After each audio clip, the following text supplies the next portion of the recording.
Bristling with guns, protected by thick belts of armor, the Battleship is the most imposing surface warship ever built.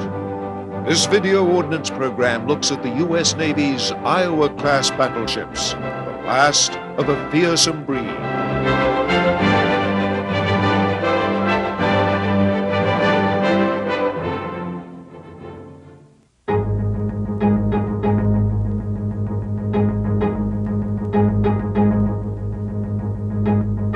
Battleships were the product of a half-century of revolutionary change in warship design. From the first ironclad, the Monitor of Civil War fame, to the imposing dreadnoughts built on the eve of the First World War, warship design had never before seen such radical change in so short a period of time. Each new generation of warship had thicker armor and bigger guns. The First World War was the heyday of battleship design, culminating in the clash of the grand fleets of Britain and Germany at Jutland. In the 1920s and the 1930s, navies remained convinced that all future fleets would be built around these impressive warships. It was not to be so.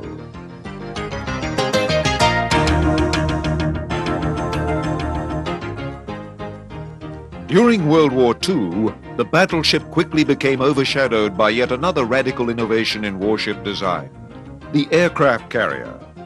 The battleship's power came from its big guns, the carrier's power from the bombs and torpedoes dropped by its airplanes.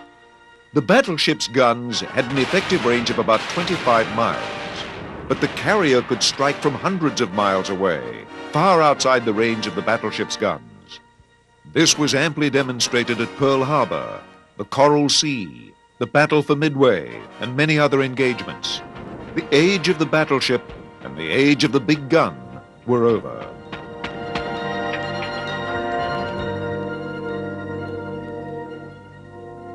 The epitome of the battleship was the U.S. Navy's Iowa-class battleships. Although bigger battleships were constructed, Japan's Yamato class, the Iowas were the most modern and potent battleships ever built, combining excellent speed, firepower, and protection with modern innovations such as radar. The hegemony of the aircraft carrier did not remove the battleship from the scene. A new role began to develop for the battleship: shore bombardment. Amphibious assaults were at the heart of many of the great battles of the Pacific War, and it was the battleships that provided the firepower to attack hostile beach fortifications before the invasion.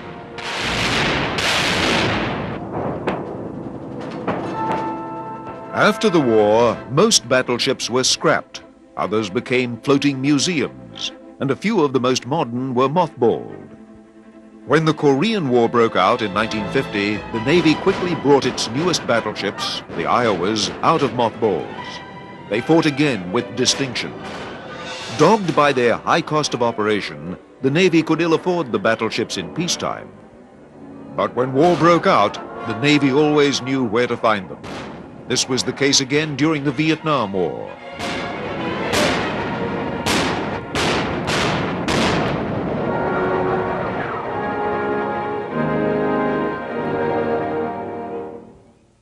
The defense buildup of the Reagan years revived interest in the battleships. By the 1980s, the high cost of shipbuilding meant that a battleship could be refurbished at a much lower cost than building a much smaller new warship, such as a destroyer.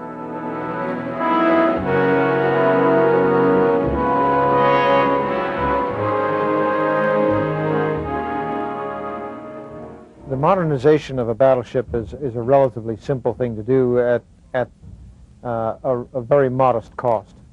So the modernization aspect of a destroyer or a small cruiser, as compared to what you might achieve in a battleship, is really not a good comparison. The characteristic that the battleship brings to the naval balance is enormous survivability and enormous destructive power within its gun range, supported by a very large support capability of the ships that would be a part of the battle group that a battleship constituted. And when you put that all together, You can't find that resident in any other kind of ship today, save the aircraft carrier. The battleships, although in chronological age, are perhaps old ships. But first of all, one needs to recognize that the age of a ship is more tied to the number of years it is being used than it is in total number of years that it has been built or in existence. So for the 30 years that it was mothballed, the aging of the ship was relatively slow compared to what it would be if you were continually using it. So set aside age to some degree. In the modernization, we looked to provide what was available in terms of new missile systems, particularly as it related to surface-to-surface engagement capabilities that were existent at the time the ship was being recommissioned. Internally, we have improved its command and control systems in order to sail with the modern battleship battle group that it was envisioned to sail with. Modern destroyers, modern cruisers, so that they were all compatible in information exchange and support of various naval operations, be they in the open ocean or in the littorals of countries such as we found in the Persian Gulf. Once again, the Iowa-class battleships re-entered Navy service, training a new generation of sailors on the naval equipment first used a generation before.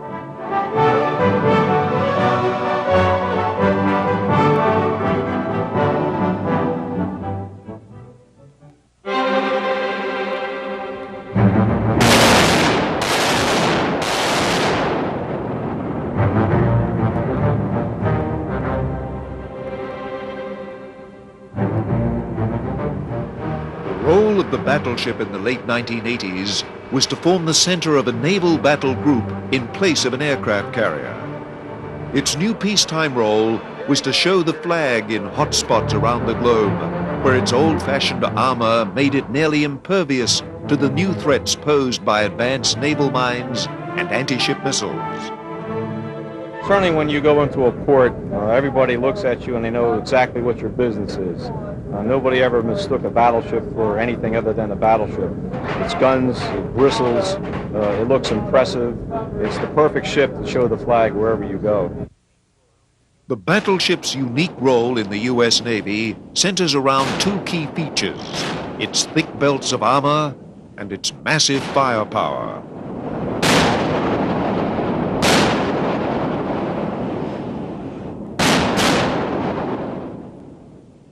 I think the battleship story is pretty much focused on the 16-inch guns.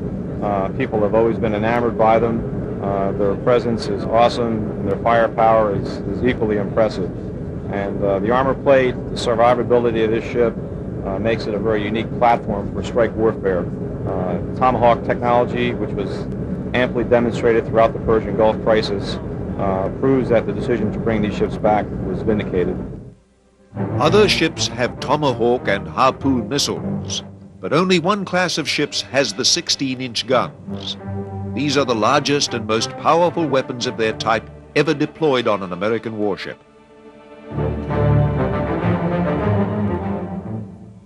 16-inch guns is a long-range naval gun. No other gun in the Navy can shoot as far as it can. We have the ability to send such a large amount of ordnance downrange. We like to go for heavy dug-in emplacements when we're doing shore bombardment.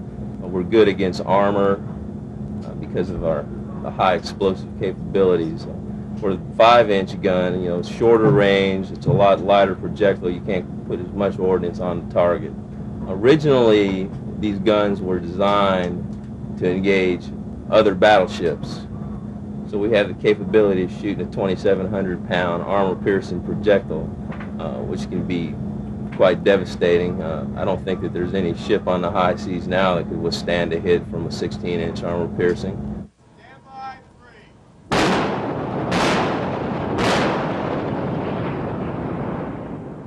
On first glance, the 16-inch guns seem quite small in proportion to the rest of the ship. But the bulk of these massive gun turrets is largely hidden. They extend as tall as a 4-story building deep into the bowels of the ship. The turret systems are a maze of ammunition handling equipment, ammunition elevators, and precision traverse equipment. The ammunition, weighing over a ton, must be mechanically loaded.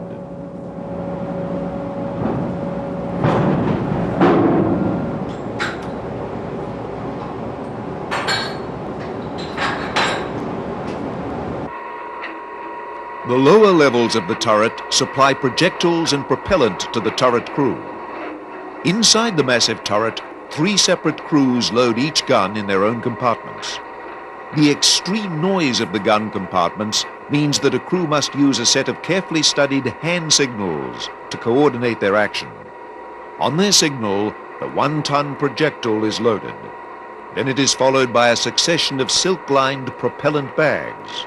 The usual load is 6 bags, some 650 pounds of propellant to launch the enormous projectile.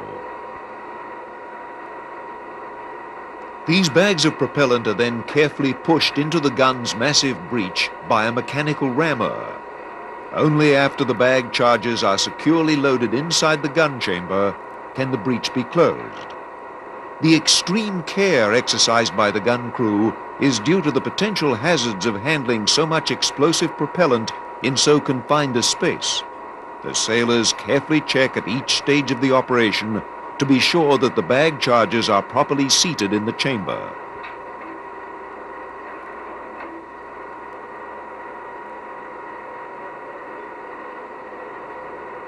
The rammer is withdrawn, the breech closed, the gun is ready to fire.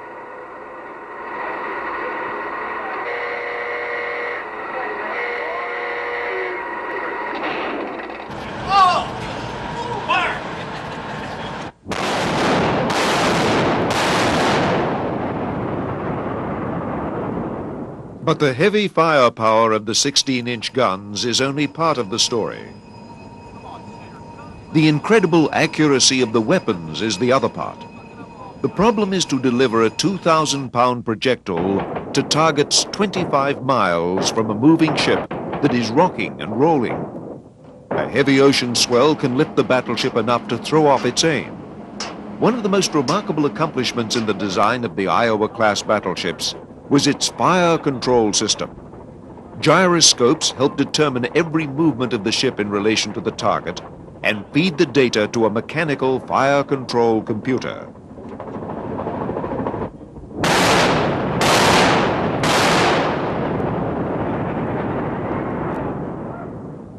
The equipment that we've got here, which is the Mark 38 fire control system, is the designation for this, is the original equipment that came on the battleship. We're talking late 30s, early 40s technology. It's not anything like your modern computers. Someone would say computer, they think of something with digits, television screens, monitors, keyboards, that sort of thing. Here we do all our computations using mechanical devices, and our computer's quite large, but it has only one function, and that's to solve the fire control problem. You can't play any video games on it or anything like that. So the technology, even though it is old, I think it's still just as complex as anything today, considering what methods and devices they used to be able to do those mathematical computations back in the late 40s. Since World War I, fine adjustments to aim were made by forward observers or spotter aircraft flown from catapults in the rear of the battleship. One of the innovations on the refurbished battleships was the substitution of unmanned, remotely piloted vehicles, called RPVs, in place of the manned spotting aircraft.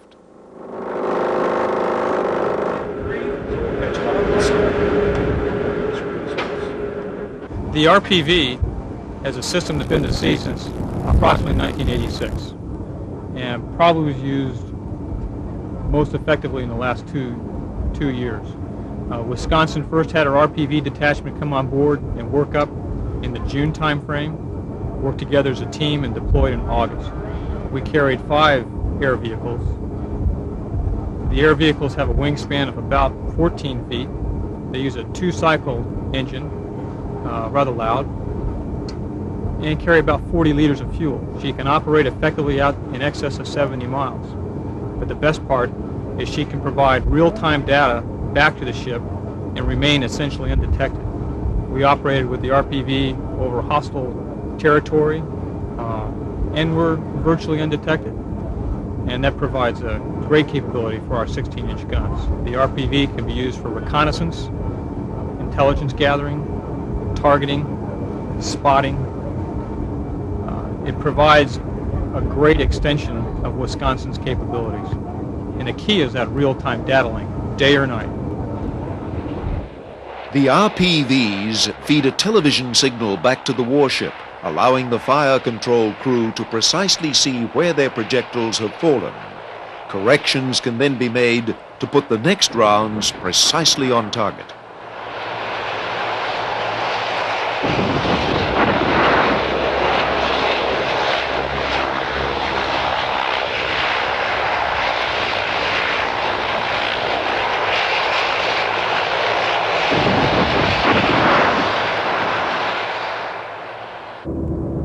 The 16 inches are not the only guns on the battleship. There are also 5-inch guns, which supplement the firepower of the main gun turrets.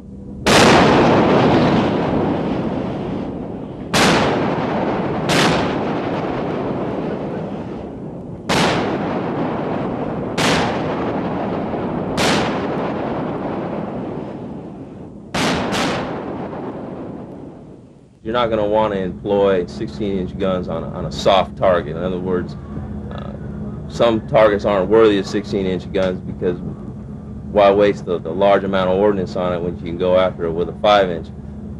But then one thing you need to consider is the range factor because of the extensive range of the 16-inch.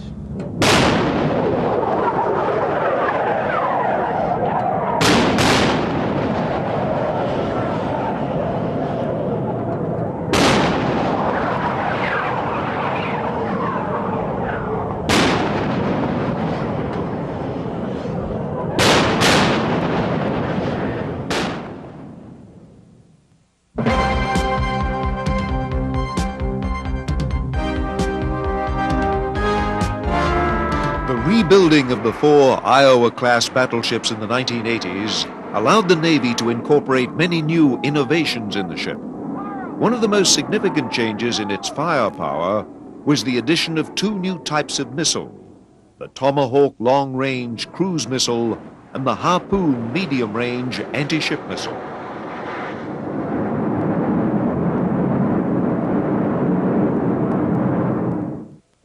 For the battleship, the change in its role from the 50s to the way it is now is its ability to deliver that strike warfare punch with the Tomahawk missile. The Harpoon missile is also extremely capable in the anti-ship role. Our ability to project power well over the horizon has been radically changed it's been revolutionized by the Harpoon and the Tomahawk weapon system. Back in the 50s, that may have been on the drawing boards or it may have been just a dream, but now with the Harpoons up here and the Tomahawk behind me, that's now a reality. The Tomahawk cruise missile operates much like a small unmanned jet plane. It is capable of striking pinpoint targets such as command bunkers due to its advanced TERCOM guidance. This guidance system uses terrain-following radar and visual imagery to guide the missile to within several yards of its target. The main advantage this weapon offers over the battleship's traditional guns is its greater range. This gives the battleship strike features previously found only in aircraft carriers.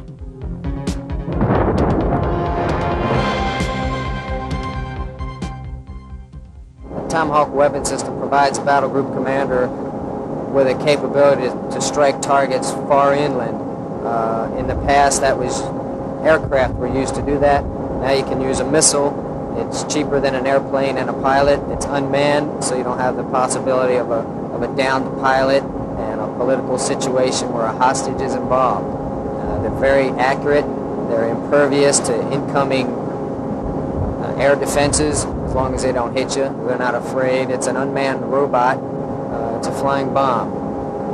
It gives the battle group commander the added punch of a strike capability without the hazards that are involved in flying an aircraft into enemy defenses. The new missiles are hardly evident on so massive a vessel as the Battleship. The Tomahawk missiles are contained in special launchers called ABLs, or Armored Box Launchers. Each of these self-contained units encloses 4 Tomahawk missiles and protects the missile until launch from the hard sea environment.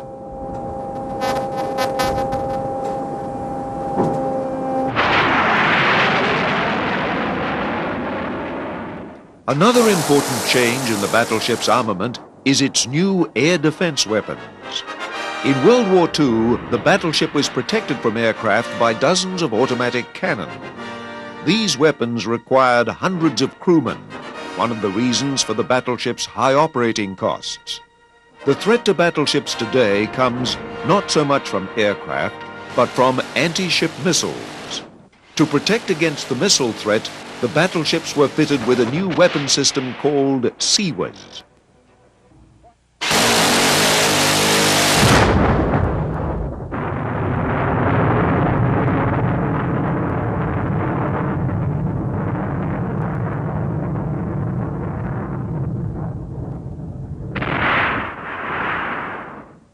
Battleship carries 4 close-in weapon systems, or CIWS, and it's a rapid-fire machine gun, basically, like a Gatling gun. There are 6 barrels, and the magazine holds in excess of 1,500 rounds, and it's designed to throw out a wall of lead, if you will, against an incoming missile. It has a hardened bullet, 20-millimeter bullet, and it's designed to penetrate the warhead of an incoming missile and detonate it away from the ship. It's a close-in, last-ditch self-defense weapon. We can't defend any other ships with it. We carry 4 on board. These sophisticated new missiles and radar-directed guns are controlled from deep within the ship. The battleship's new Combat Information Center bears very little resemblance to the methods of command in World War II. These computer nerve centers gather data from the ship's own sensors, neighboring ships, and even satellites to provide the captain with an up-to-the-minute picture of opposing forces. Such systems are an essential ingredient in handling weapons with the range of Tomahawk and Harpoon. The battleship's capabilities are incredible. For a ship of her age, which is almost 50 years old, she's a brand new ship in many respects. We have the capability of shooting Tomahawk, both in the anti-surface, like we did against Iraq, and in anti-shipping. We carry Harpoon missiles, and of course we have the big guns. We have the 5-inch, which are superb against small surface targets and have a limited anti-air warfare capability, and the 16-inch guns, which we use to great effect against Iraq, are still a viable weapon system today.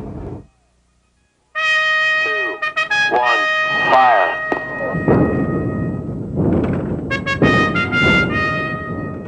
In World War II, the Iowa class were called fast battleships. One of their prime requirements was high cruising speed to find and attack the enemy first. This feature would prove useful again in 1990 in a new theater of the world. With the invasion of Kuwait in August 1990, the United States needed a military presence in the Gulf to warn Saddam Hussein from advancing any further.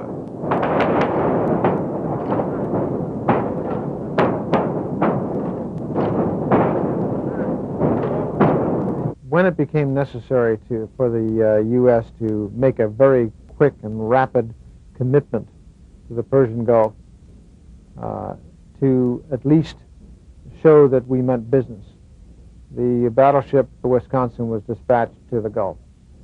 16 days after she left Norfolk, she was there. That's incredible. That's very high speed when you consider where the ship had to come from. And then when she arrived, the very presence and the ability for the nation to use her was a characteristic that the battleship was fundamentally designed to do in this modern age. So that idea of presence and the influence of potential use, rather than necessarily, in fact, using it. A 50-year-old warship may seem an odd choice to carry out Navy missions in the missile age, but the Wisconsin and her sister ships demonstrated the versatility of this classic design.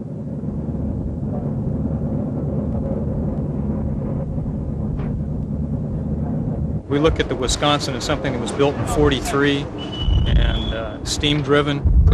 You see old guns, and you'll think of an old ship. But she can be employed against the most modern surface combatants, and she just completely demonstrated her worth during Desert Storm. It was the Wisconsin's team that coordinated over 200 launches of Tomahawk missiles in the Gulf. We can operate effectively as a flagship. We replenished ships at sea. We fixed ships on a routine basis. We provided medical, dental, supply support, and it just goes on.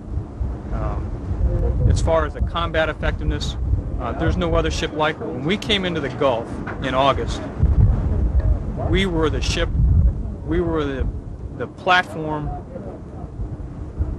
of the United States that could project into Iraq right there, right now.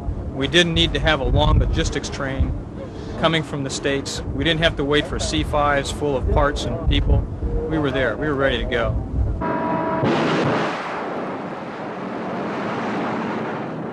The Wisconsin entered the history books yet again in January 1991, spearheading the air attack of Iraq. From her deck, Tomahawk cruise missiles were launched to clear a path for the strike aircraft that would follow. Salvo after salvo of Tomahawk missiles left the Wisconsin's launches for pinpoint strikes hundreds of miles away against key Iraqi targets. Nor were Wisconsin's guns silent for long. When the land attack into Kuwait began, the Wisconsin was able to provide pinpoint fire support against Iraqi field fortifications and other hard targets. Later in 1991, with the Gulf War over, the battleships again were slated for the mothballs. Peacetime economic pressures, not enemy weapons, have long been their most potent nemesis. Idle yet again, these imposing masters of the sea await another time of crisis when the call will ring out for the return of the battleships.